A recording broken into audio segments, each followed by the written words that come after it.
Assalamualaikum warahmatullahi wabarakatuh. Perkenalkan, nama saya Rizky Angga, dan di video ini saya akan menjelaskan tentang metode Fujimamdani. Jadi, apa sih yang dimaksud dengan metode Fujimamdani? Fujimamdani merupakan salah satu bagian dari Fuji Inverse System yang berguna untuk penarikan kesimpulan atau suatu keputusan terbaik dalam permasalahan yang tidak pasti.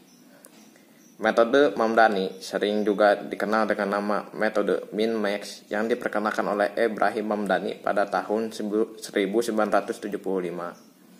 Karena pada tahapan aplikasi fungsi implikasi menggunakan min, sedangkan komposisi aturan menggunakan metode max.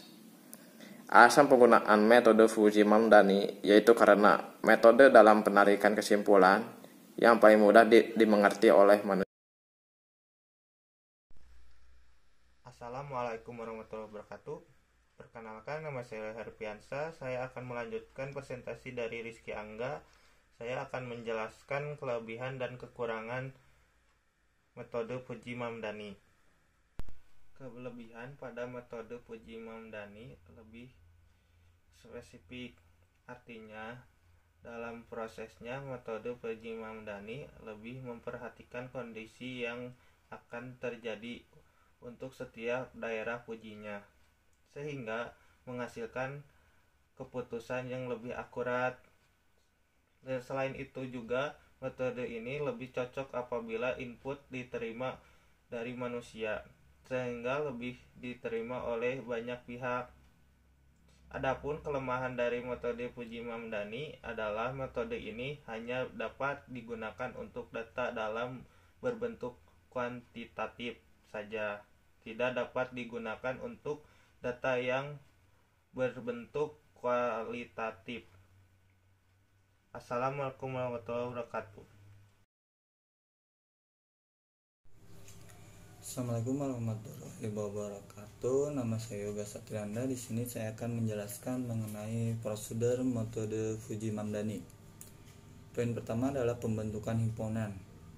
Baik itu variabel input maupun output dibagi menjadi beberapa atau menjadi satu atau lebih dari himpunan fuzzy. Dengan poin kedua adalah aplikasi fungsi implikasi.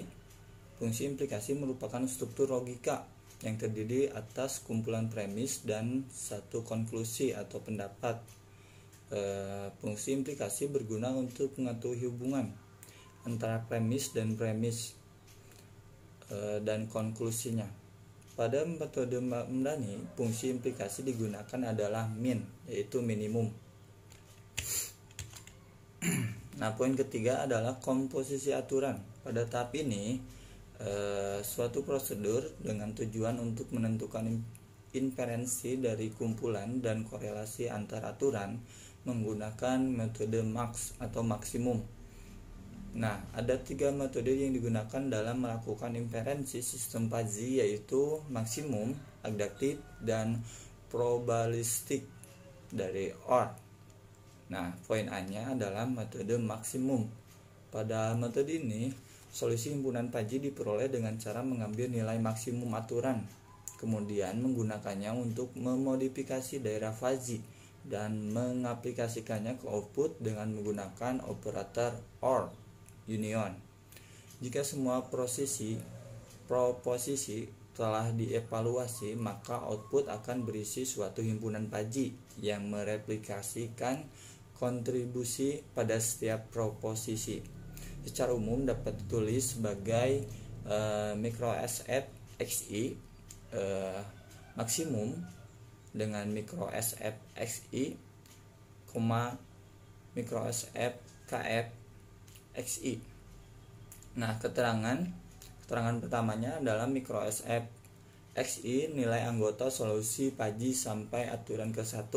Nah, untuk micro SF KF XI adalah nilai anggota konsekuensi fuzzy aturan ke-1.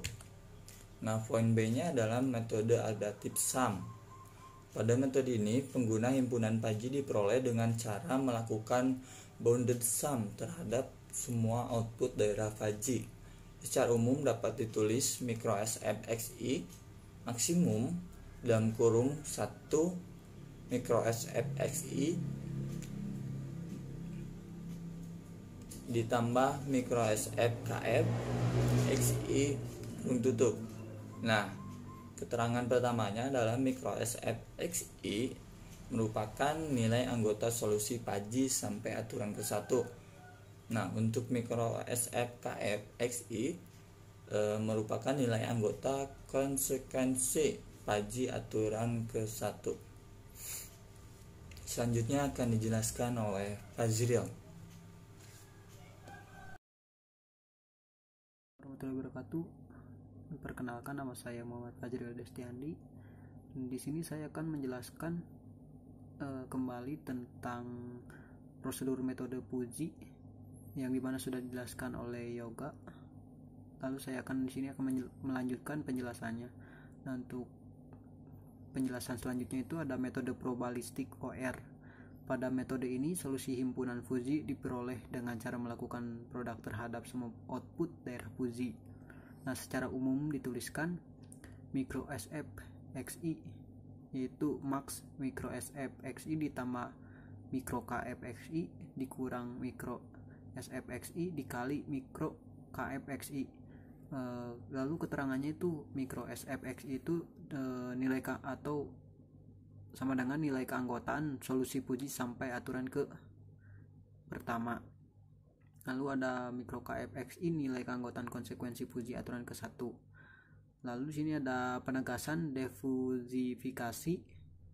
Defusifikasi itu yaitu proses defusifikasi dipergunakan untuk menafsirkan nilai keanggotaan Puji menjadi keputusan tertentu atau bilangan real. Hal ini berarti mengembalikan nilai besaran Puji menjadi nilai Kripps yaitu bilangan real dengan mengubah Fuji output menjadi nilai Kripps berdasarkan fungsi keanggotaan yang telah ditentukan. Proses defusifikasi ini perlu dilakukan karena keputusan Puji atau output adalah tetap variabel linguistik, dan variabel linguistik ini membutuhkan untuk dikonversi ke dalam variabel Kripps. Ada beberapa metode yang dipakai dalam defusifikasi, yaitu yang pertama metode concentroid, yaitu pada metode ini penetapan nilai Kripps dengan cara mengambil titik pusat daerah Puji, yaitu metode bisektor. Pada metode ini solusi Kripps diperoleh dengan cara mengambil nilai data domain Fuji yang memiliki nilai keanggotaan seperti dari jumlah total nilai keanggotaan pada daerah Fuji tersebut. Metode means of maximum yaitu MOM, disingkat MOM. Pada metode ini solusi Kripps diperoleh dengan cara mengambil nilai rata-rata domain yang memiliki nilai keanggotaan maksimum. Lalu ada metode largest of maximum, disingkat LOM. Pada metode ini solusi Kripps diperoleh dengan cara mengambil nilai terbesar dari domain yang memiliki nilai keanggotaan maksimum. Lalu yang terakhir itu ada metode smallest of maximum yang disingkat SOM. Pada metode ini solusi Kripps diperoleh dengan cara mengambil nilai terkecil dari domain yang memiliki nilai keanggotaan maksimum. Mungkin sekian dari saya. Terima kasih.